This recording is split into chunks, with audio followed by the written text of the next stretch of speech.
ng ito sa tanging pangalan ng aming Panginoon, tagapagligtas at dakilang Haring si Jesus. Amen at amen at amen.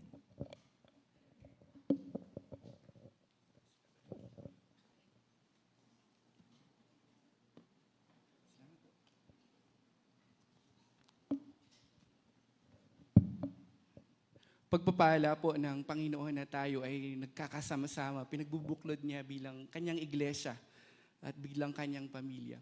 Bago lang po ako magsimula sa pag-aaral natin sa umaga na ito, nais ko pong imbitahan po kayo mamayang kanina inawit na natin yung ibang mga awitin, pero mamayang hapon po, mayroon pong magaganap na night of worship. Alas 5 po ito hanggang alas 7 ng gabi, at salamat po sa Diyos. Ito po hindi po mapatungkol sa tagal ng practice, sa mga magpe-perform. Ito po ay tungkol sa Diyos na dapat at pangunahin nating sinasamba sa ating buhay. Siyang kasama natin ng buong 2024. Siyang kasama natin hindi lang ng 2025, kundi sa magpawalang hanggan. At pupurihin natin siya, sasambahin natin siya sa spirito at katotohanan. Ang atin pong tema sa umagang ito ay Jesus gives us victory. Ang ating Panginoong Jesus ang nagbibigay ng tagumpay. Siya lamang ang pinagmumulan ng tagumpay. Hindi po naging madali itong taong 2024. May mga kapatid tayong dumaan ng napakatinding mga pagsubok. Pagsubok na parang ang bigat-bigat at hindi natin kayang lagpasan. Yung iba halos sunod-sunod na pagsubok, sabay-sabay na pagsubok. Pero nais ko pong ipaalala sa umaga na ito pong tatlong katotohanan na atin pong mapangahawakan, hindi lang sa darating na taon, na bagong taon, kundi sa atin pong buhay pananampalataya. Una, ito po nagamit ko last preaching po. Una, God is good. Ang Diyos ay mabuti. At hindi po ito tungkol lamang sa sagutan na God is good all the time, God is good. Ito po ay ang pagkaunawa na ang Diyos lamang, ang Panginoong Hesus lamang ang mabuti sa lahat. Ibig sabihin, tayong lahat ay walang kaibig-ibig sa atin. Walang nakaabot sa kaluwalhatian ng Diyos. Pero dahil sa kabutihan ng Diyos, sinagip niya tayo, tinubos niya tayo, binigyan niya tayo ng bagong buhay. So una, God is good. Pangalawa, hindi lang dapat kilala natin ang Diyos ay mabuti at mapagmahal na Diyos. Siya ay Diyos na may kontrol ng lahat ng bagay at lahat ng pangyayari. Ibig sabihin, kung ano man ang sitwasyon natin sa buhay natin, alam natin na ang Diyos pa din ang may kontrol ng ating pong buhay. Ang Diyos pa din ang mapagkakatiwalaan natin at ang mabuting Diyos pa din ang makapangyarihan, kataas-taasan, kabanal-banalan. So God is good, God is in control, and God's purpose will prevail. Ulitin ko po, ang kalooban ng Diyos ang mangyayari sa buhay natin. Ang paraan niya, ang panahon niya, ang pamamahala niya, ang pahintulot niya. Kumbaga, kung iniisip natin na, hindi, gusto ko pa din, kung anong gusto ko, yun ang mangyayari. Diyan tayo nagkakamali. Diyan tayo dapat napapaalalahanan.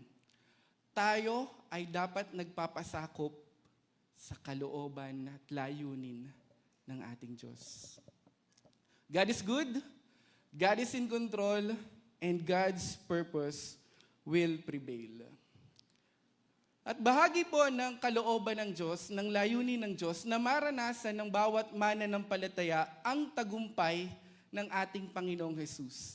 Hindi niya po nais na tayo ay makitang parang talong-talo, luging-lugi, o parang walang-wala. Darating ang bagong taon, tapos parang lungkot na lungkot. Ang nais po ng Diyos, mapaalalahanan ang bawat mananampalataya na may tagumpay ang bawat isa sa atin. May hinihintay tayong tagumpay mula sa ating Panginoong Hesus. At ang tagumpay na ito ay nagmumula lamang sa Kanya. Kaya lang mga kapatid, hindi ba madalas sa madalas, ang pagkakaunawa natin sa tagumpay ay ganito. Pag nanalo sa isang competition, makapasa sa exam, makatapos ng pag-aaral, matanggap sa trabaho, ma-promote sa posisyon na gusto sa trabaho. O di kaya yung masagot ng matagal nang nililigawan, 2 taon, tapos taal hanggang Santo Tomas, hanggang sa makamtan yung matamis niyang oo, tagumpay, ano. O di kaya magkaroon ng bagong bahay, sariling sasakyan, bagong i-check sa checklist na travel goals. Hindi masama ang lahat ng yan. Walang masama dyan. Ang nagiging masama, kapag ang buong enerhiya natin, ang buong lakas, buong panahon, ang lahat ng atin pong pinagkakaabalahan ay laging patungkol doon sa mga material na bagay ng mundong ito. Naalala ko po yung isang basketball player at gustong-gusto niyang makasali sa isang basketball league. So, nag-enroll siya sa basketball clinic, nag-gain siya ng mga shooting skills, dribbling skills, bili siya ng sapatos, pampataas ng talon, tapos mga gears niya, headband, wristband. Hanggang sa, during championship game, siya yung pinagkalooban na, siya yung first 5. So, tinaas na ng referee yung bola. Tumalon yung sentro. At buti naman, pumatak sa kanya yung bola. Sa sobrang bilis niyan tumakbo, tiningnan niya agad yung goal. Dali-dali siyang tumakbo sa ring. Ang pinakamabilis niya, at na-shoot niya gamit ang kanyang super layup. Pagbalik niya dun sa kabilang court, sabi nung nakita niya yung mga kampi niya, dismayado. Tapos, ang referee, pumito na. Wrong goal, basket not counted, opponent's point. Di ba ang lungkot, parang nakakapanghinayang na sa lahat ng ginagawa natin dito sa mundong ito, sablay lang din tayo dun sa bagay na ginugusto natin, na bagay na hinahangad natin. At sa umaga na ito, nais ko pong ipaalala, nais po ng salita ng Diyos na maging bukal ito sa atin at itong tagumpay na ito ang dapat nating tatayuan, ang dapat nating hinihintay, ang pinaka-importante, mahalagang importante sa lahat ng tagumpay. Ito ay ang tagumpay ng ating Panginoong Yesus. Tayo po'y manalangin. Panginoon, salamat po sa inyo pong kabutihan na inyo pong pinaparanas sa amin pong buhay. Nais po namin magpasakop, magpatulong sa inyo, Panginoon, turuan mo po kami at maging masunurin kami, Panginoon, sa iyong mga salita. Maging tugon namin ay ang buhay na iniaalay namin sa inyo sapagkat totoo, sigurado at nangyari ang inyong muling pagkabuhay. At dahil dito, may buhay na walang hanggan ang bawat mananampalataya sa tanging pamamagitan ng aming Panginoong Hesus. Ito po ang aming panalangin, pagsumamo sa pangalan at sa pamamagitan ng Panginoong Hesus. Amen. Amen. At amen. Ang atin pong tema sa umaga na ito ay Jesus gives us victory. At ito pong text na atin pong gagamitin ay matutunghayan natin sa unang Korinto, Kabanata 15, 50 hanggang 58. Ito na po yung binasa kaninang call to worship. Ito na po yung ginamit kanina. At para lang po maibigay po ang sitwasyon doon sa Corinthian Church, ito pong Corinthians ay nakilala ni Apostol Pablo during his second missionary journey. So ito po ay naitala sa Acts chapter 18 kung paanong ang mga unang mananampalataya, si Priscilla, si Aquila, at ang ilang mga Hudyo, ilang mga Hentil ay kumilala sa ating Panginoong Yesus at nagsuko ng kanilang buhay. Ngayon po, for 18 months, si Apostol Pablo ay naging pastor ng lugar na ito. Siya ang nanguna, siya ang nag-akay sa kanila, siya ang sumama sa kanila bilang kanilang pastor. Nang si Apostol Pablo ay tumungo na sa ibang lugar para sa pagpapatuloy ng kanyang misyon, nakarating sa kanya ang mga ulat at mga balita na may hindi magandang nangyayari sa Korinto. May mga issues and concerns sa loob ng iglesia ng Korinto. Una, nandiyan yung issue nila sa divisions, pagkakawatak-watak, pagkakanya-kanya. Ako kay Apollo ako kay Pablo ako kay Pedro ako. Yung para bang nagkakaroon sila ng, eto sila, eto kanya-kanya, kami-kami. Kumbaga para sa atin yung Tanawan Bible Church, kung isipin niyo po, isang worship leader, iyahablan niya yung kanyang elder. At hindi po pag-uusapan sa church, pag-uusapan dun sa munisipyo. Di ba nakakahiya yun? Na sa mga mananampalataya, doon pa nakikita ang hindi pagmamahal sa isa't isa. Pangalawa po nilang issue, sexual immorality. Nailigtas na tayo ng ating Panginoong Hesus. Libre at malaya na tayong magpatuloy sa ating mga kasalanan. Even yung isang church member nila, kinakasama niya yung kanyang stepmom. O yung mga ibang mga church members ng Corinthians, tuloy pa sila sa pag-hire ng mga prostitutes. Di po ba? Ganon din po ang nangyayari sa church. Yung sexual immorality, yung pagkakaroon ng relasyon sa hindi mo asawa, pagkakaroon ng relasyon sa kapwa ng iyong kasarian. At ninais po ni Apostol Pablo na i-address ang issues na yan. Pangatlo po, yung patungkol sa food, yung mga offering nila, may mga issues na na-arise kung saan lalo silang nagkawatak-watak, nagkakanya-kanya. Sabi ng ilan, ay bawal nating kainin kung ano man yung inihandog na sa mga Diyos-Diyosan. Yung iba naman, ay ito'y nilinis na ng ating Diyos. Pwede nating itong kainin. At huli pa po ito pong church services. Sa sobra nilang pagkakagulo-gulo, disoriented, yung banal na hapunan, gulo-gulo din. Kaya nga po yung text na ginagamit natin tuwing unang linggo ng buwan, yun po ay primarily in-address para sa mga taga-Korinto, para paalalahanan sila na ating igalang, ayusin ang banal na hapunan. Tapos po sa church service nila, meron pang mga ilang nagpapagalingan. Ito yung gift ko. Dapat meron ka nito para masabing mananampalataya ka.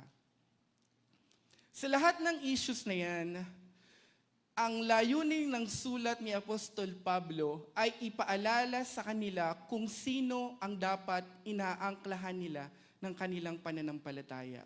Kung sino ang nagpapatibay ng pundasyon ng kanilang pananampalataya. Ito ay ang Panginoong Hesus. Sa dami ng issue po na yan, siguro isipin niyo po pagdating ng chapter 15, sasabihin ni Apostol Pablo, ang titigas ng ulo niyo mga taga-Korinto. Hindi kayo nakikinig. Paulit-ulit lang kayo. Hanap na lang kayo ng ibang church. Hanap na lang kayo ng ibang mesyas. Pero hindi. Sa pagmamahal ng Apostol Pablo sa mga taga-Korinto, ipinaalala nila ang pinakapangahawakan nila, magiging encouragement, motivation sa kanila upang magmahalan sila sa isa't isa at magbubunga ito ng pagmamahal sa komunidad. At may papakita kung paano ang isang mananampalataya sa ating Panginoong Hesus. Ito ay ang resurrection of Jesus Christ. So, umpisahan po natin sa verse 50. Ito ang ibig kong sabihin mga kapatid, ang binubuo ng laman at dugo ay hindi maaaring makabahagi sa kaharian ng Diyos. At ang katawang nasisira ay hindi maaaring magmana ng hindi nasisira. Ibig sabihin, may hangganan ang buhay natin dito sa mundong ito. Itong hawak kong katawan, itong dugo na dumadaloy sa akin, ito ay hindi magagamit upang makapasok sa kaharian ng Diyos. Kailangan na magkaroon ng spiritual body. wag niyo pong magkakamaling intindi na hindi tayo makakapasok sa kaharian ng Diyos. Tayo ay may access sa kaharian ng Diyos. Subalit, kung ang gagamitin nating katawan na ito, hindi tayo makakapasok sa kaharian ng Diyos. Ito ay nasisira. Ito ay nabubulok. At ako po na taga San Roque, may mga paalala po na may hangganan ng buhay. May mga lapida, may mga marmol na nakalagay po doon. Anong pangalan lang? Araw ng kapanganakan lang? Araw ng kamatayan? At may naglalagay na ng picture. Pero nakalagay doon, rest in peace. Oh, wait lang. Rest in peace. Paano magkakaroon ng rest in peace kung wala ang Panginoong Jesus? Kung hindi kumilala ang taong may-ari ng lapida na iyon. Sinasabi sa verse 51 to 52, next slide po. Isang hiwaga ang sinasabi ko sa inyo. Hindi lahat ng tao ay mamamatay, ngunit lahat tayo'y babaguhin sa isang sandali, sa isang kisap mata, kasabay ng huling pag-ihip ng trumpeta. Sapagkat sa pagtunog ng trumpeta, ang mga patay ay muling bubuhayin at di na muling mamamatay. Babaguhin tayong lahat. Kapag po sinabi sa New Testament, ito pong mga hiwaga, ay may mga listahan po yan, kagaya ng, ito yung mga Old Testament truth na hindi gaanong na-rebuild, not until nung pagdating ng New Testament. Una yung, ano ba yung kaharian ng Diyos? Ito ay maliwanag na pinamalita ng Panginoong Jesus sa mga parables niya. So yan ay mystery. Pangalawa, mystery din na tayo po, mystery revealed, tayong mga hentil, tayo ay kabilang sa kaharian ng Diyos, kasama ang mga Hudyo. At ito po yung mystery na pinag-uusapan natin sa umaga na ito, na tayong lahat ay may muling pagkabuhay sa pamamagitan ng Panginoong Jesus. Sabi po sa English version, we will not all fall asleep. Hindi lahat tayo ay mamamatay. Bakit ganoon ang sinabi ng Apostol Pablo? Dahil ang tanong ng mga taga-Korinto ay paano kaming buhay tapos bumalik ang Panginoong Jesus? Paano kami? Hindi katulad nung sa unang Thessalonica chapter 4, ang tanong ng mga taga-Thessalonica, paano yung mga namatay na? Sila'y makakalimutan na? Sila'y hindi makakasama sa kaharian ng Diyos? Ang sinasabi ni Apostol Pablo, may rapture na mangyayari. May rapture na magaganap. At ito ay sa muling pagbabalik ng ating Panginoong Jesus. Sa isang kisap mata. Ito, isang segundo. 1. May mas maliit pa po dyan, milliseconds, 0.01. May mas maliit pa dyan, nanoseconds. At sinasabi nung isang kisap mata na yun, napakaliit lang na nanoseconds. Ganoon kabilis ang pagbabago na magaganap. Kasabay ng huling pag-ihip ng trumpeta. Ito po mga kapatid, pag sinabi pong trumpeta at hinipa na, ito ay from Old Testament up to Roman times, ito po ay pag-assemble, pagtawag sa lahat. At ito na yung hudyat na tayo ay muling mabubuhay sa pamamagitan ng Panginoong Jesus. Verse 53. Ang ating katawang nabubulok ay mapapalatan ng hindi nabubulok. At ang katawang namamatay ay mapapalitan ng katawang hindi namamatay. Sa mga preceding verses po, mga kapatid, binanggit po ni Apostol Pablo kung paanong magkaiba ang katawan natin sa katawan na tatanggapin natin. Sa katawang glorified, resurrected. Yung para bang isang binhi ng isang halaman, hindi naman siya kamukha ng puno. Kung paano magkaiba yung binhi at kung paano iba yung puno, ganun sinasabi na iba ang ating matatanggap na katawan. At para din po sa mga ilang napaka-pilosopong tanong, paano yung mga kiniremate, sinunog, COVID O kaya paano yung mga kinain ng mababangis na hayop? O yung ang buto tinapon dun sa karagatan? Mga kapatid, ang Panginoong Jesus ang magbibigay ng resurrected body sa atin. At kung may takot tayo, talagang may takot tayo, huwag tayong mag-alinlangan dun sa pangako ng Panginoong Jesus. Pangako na binabanggit ni Apostol Pablo.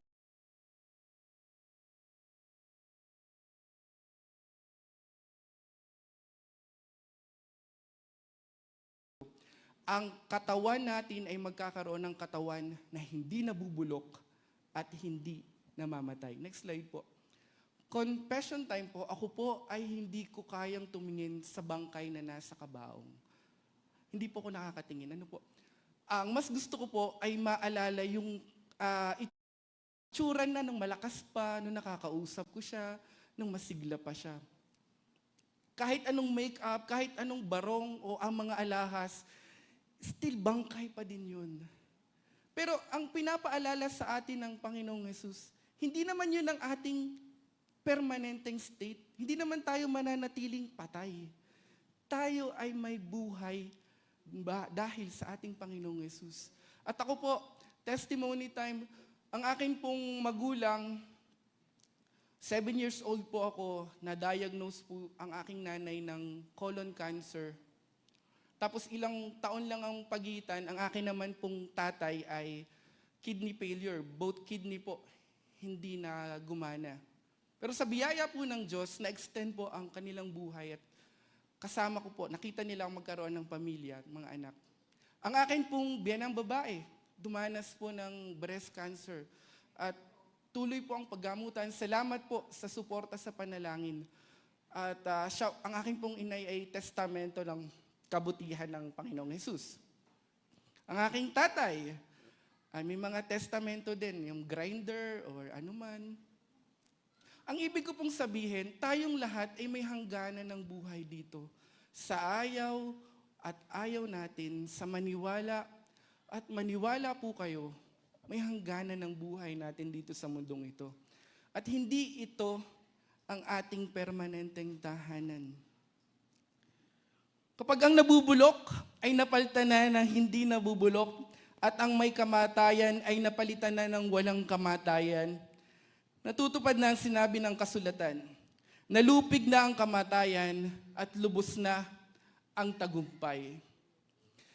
Di ka po pagka tayo may mahal sa buhay at sasabihin na doon sa ospital, nag-aagaw buhay, sasabihin na, ay, lumalaban pa siya. Di pa siya bumibitaw. Tapos sa kanyang, sa announcement ng doktor, kapag ka bumitaw o pagka nawala na yung mahal natin sa buhay na yun, sasabihin ay, bumitaw na siya. Sumuko na siya. As if para bang ang kamatayan ang sign ng pagkatalo. Pero sinasabi sa salita ng Diyos, ang kamatayan, ang tagumpay ng bawat mananampalatayang na kay Kristo. Ang kamatayan, ang malulubos ang tagumpay sa pamamagitan ng kamatayan. At tinont ni Apostol Pablo ang kamatayan sa verse 55 to 56. Nasaan o kamatayan ang iyong tagumpay? Nasaan o kamatayan ang iyong kamandag? Quoting from Isaiah and Hosea. Ang kamandag ng kamatayan ay ang kasalanan. At ang kapangyarihan ng kasalanan ay nagmumula sa kautusan. Kaya po may tagumpay ang kamatayan ay dahil sa hindi napatawad na kasalanan. Kaya tayo takot sa kamatayan ay dahil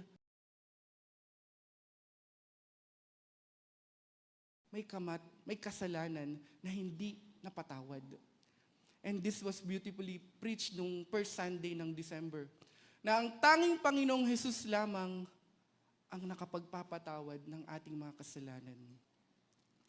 At wala namang kapangyarihan ang kamatayan eh.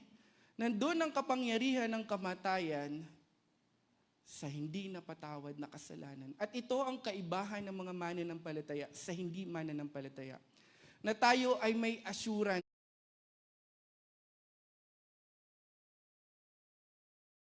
na tayo magsasama-samang muli, na tayo magkikita-kitang muli sa presensya ng Diyos, sa langit na ipinangako niya, at higit sa lahat, ang ating Panginoong Hesus bilang ating gantimpala. Ang kasalanan, ang kapangyarihan ng kasalanan ay nagmumula sa kautusan. Ibig sabihin, kaya pala may na-identify na kasalanan ito ay dahil sa kautusan. Inire-reveal ng kautusan ang estado natin, ang kalalagayan natin bilang mga makakasalanan.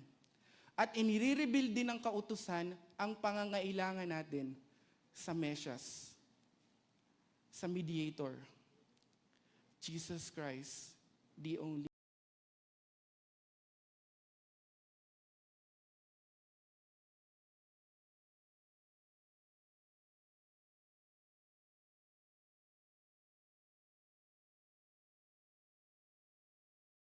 Christ, the only mediator.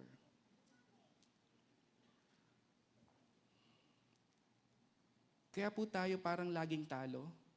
Kaya po hindi natin nararanasan ng tagumpay na nagmumula sa ating Panginoong Hesus dahil sa presensya ng kasalanan. Sa unang Juan, Kabanata 2, in-identify doon yung major category ng kasalanan. Una, the lust of the flesh. Ito yung pita ng laman, sex, pakikipagtalik outside the context of marriage, pakikipagtalik sa kapwa kasarian, pakikipagtalik sa hindi asawa, o food, sobrang pagkain, sobrang pagbibigay sa katawan, kung ano yung pita ng laman, ito po yun. Pangalawa, the lust of the eyes. Ay, maganda yan. Ay, gusto ko din yan. Ay, ako din dapat meron din akong ganyan. The lust of the eye. And then, pinakamatindi po, the pride of life. Ito na yung sasabihin na hindi ko kailangan ng Diyos. Hindi ko kailangan ng tulong ng Diyos. Wala akong pangangailangan sa ating Diyos. The pride of life. At dito po bumagsak si Eva at si Adan. The lust of the flesh, kailangan nila yung prutas na yon, kinain nila. The lust of the eye, ang ganda niyan, gusto ko din yan. Akin na yan. And the pride of life, parang magiging Diyos din. At doon bumabagsak ang lahat ng bawat apo, bawat anak na nagmula kay Eva at kay Adan.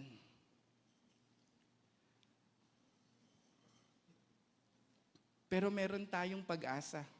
May nakasunod at may gumapi dyan sa tatlo na yan. Ito ay ang Panginoong Hesus. Kung paanong, next slide po. Kung paanong siya ay nagtagumpay sa tukso ng kaaway. Sinabi ni Satan sa lust of the flesh, gawin mong tinapay ang bato na yan kung ikaw ay anak ng Diyos. Sa lust of the eye, i-worship mo lang ako at ibibigay ko lahat ng nakikita mo. And the pride of life, magpatihulog ka. Kung ikaw ay anak ng Diyos, sasagipin ka ng kanyang mga anghel. Pero ang ating Panginoong Hesus, sa kanyang pagiging tao, bagamat siya'y natutokso, kanyang inisa-isang sinala ang lahat ng mga tukso na yon. The man shall not live by bread alone, but by every word that comes from the Panginoong Hesus. At siya ang ating pinananampalatayaan. Siya ang angkla ng ating pong pag-asa. Magpasalamat tayo sa Diyos na nagbibigay sa atin ng tagumpay sa pamamagitan ng ating Panginoong Hesukristo. Pasalamat tayo sa ating Diyos.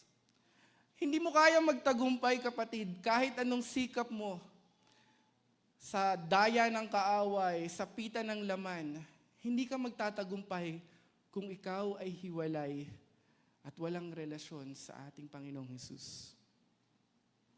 Pero ang tagumpay niya ay tagumpay din natin.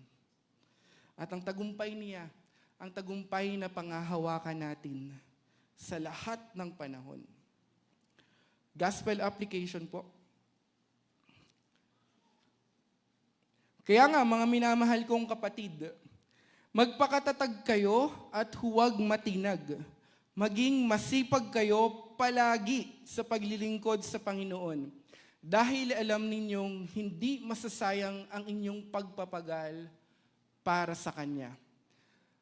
In the context ng muling pagkabuhay ng bawat mananampalataya, binasa natin itong katotohanan na ito. Madalas natin itong naririnig. Therefore,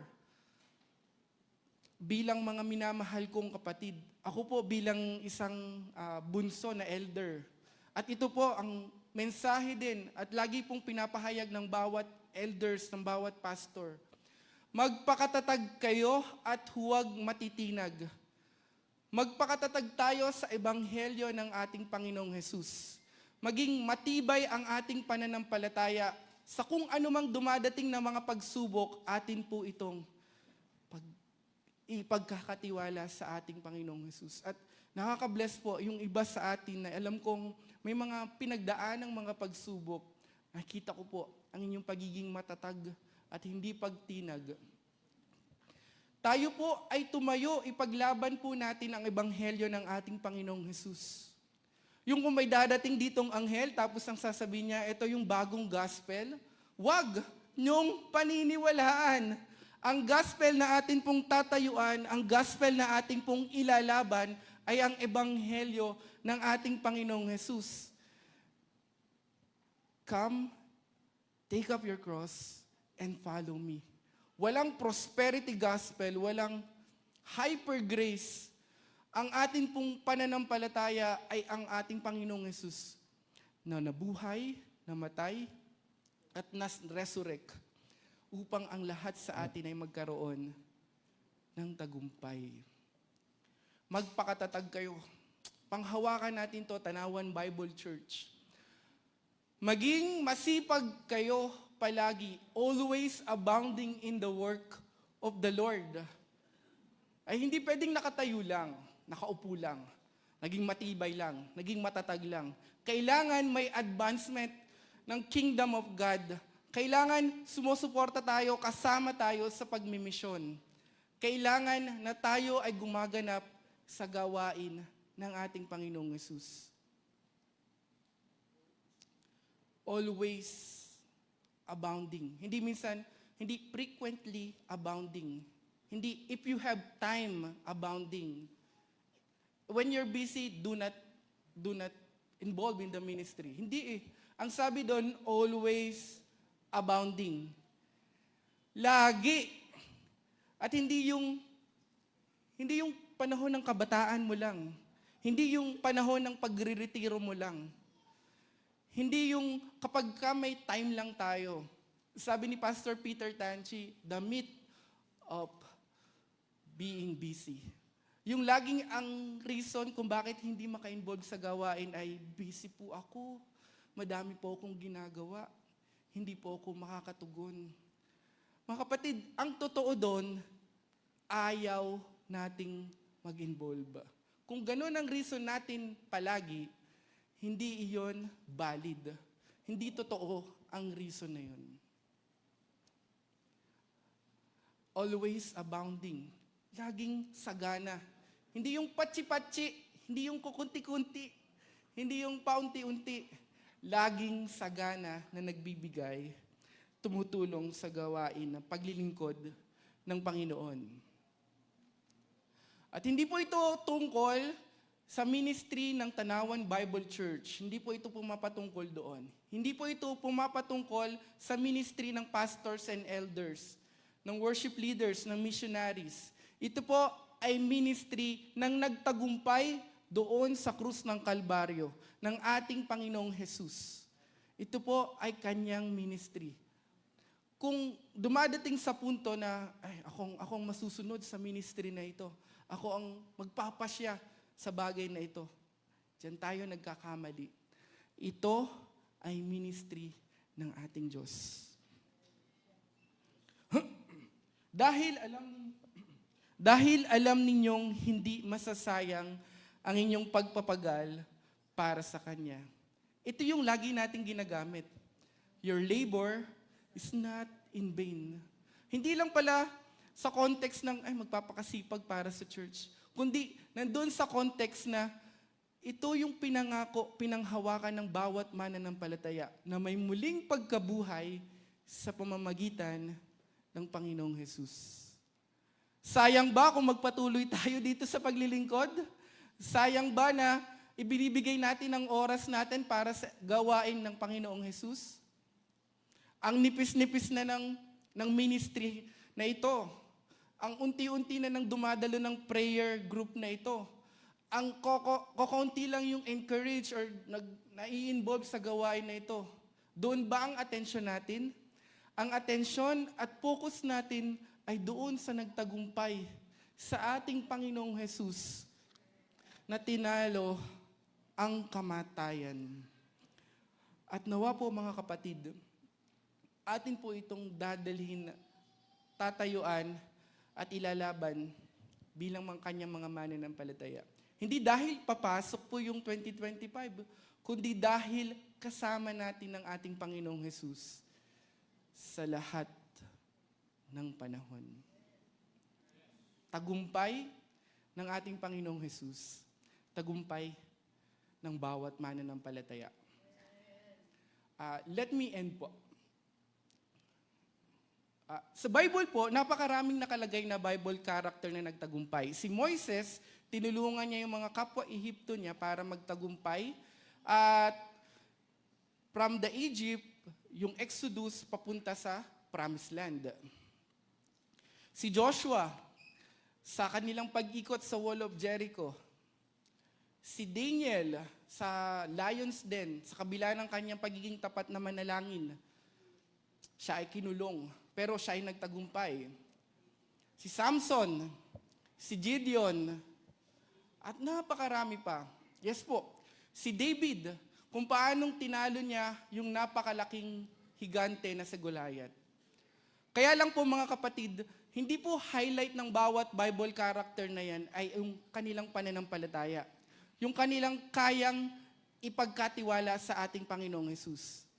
Ang highlight po niyan ay kung sino at kung paanong ang Panginoong Hesus ay mabuti, God is good, kung paanong ang Panginoon ay God is in control, at kung paanong ang kalooban ng Panginoon ang siyang mananaig. Delikado po kasi kapag sinasabi natin, be like David, be like Moises, be like Paul, be like Gideon. Ay kung titingnan niyo po ang buhay ng mga iyon, ay sila po'y natalo din ng kasalanan. Sila ay nagkasala din po.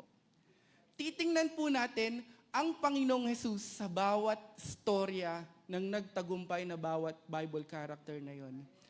At dito po, gagamitin ko lang po itong kay David.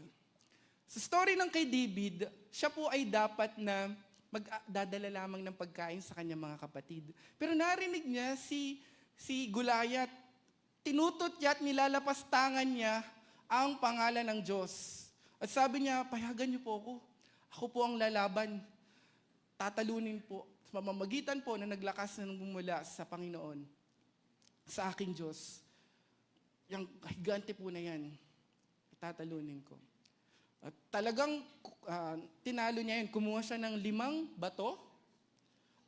Commentary said, may 4 pang pinsan si Goliath na pinatay din ni David.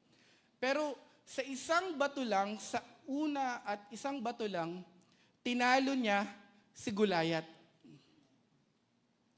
Actually po sa Bible storytelling, pinugutan pa ni David ang ulo ni Goliath. Ganon po kabrutal talaga nangyari. Sino ang Panginoong Hesus sa storya na ito? Sino siya? Ang laki ni Goliath kumpara kay David.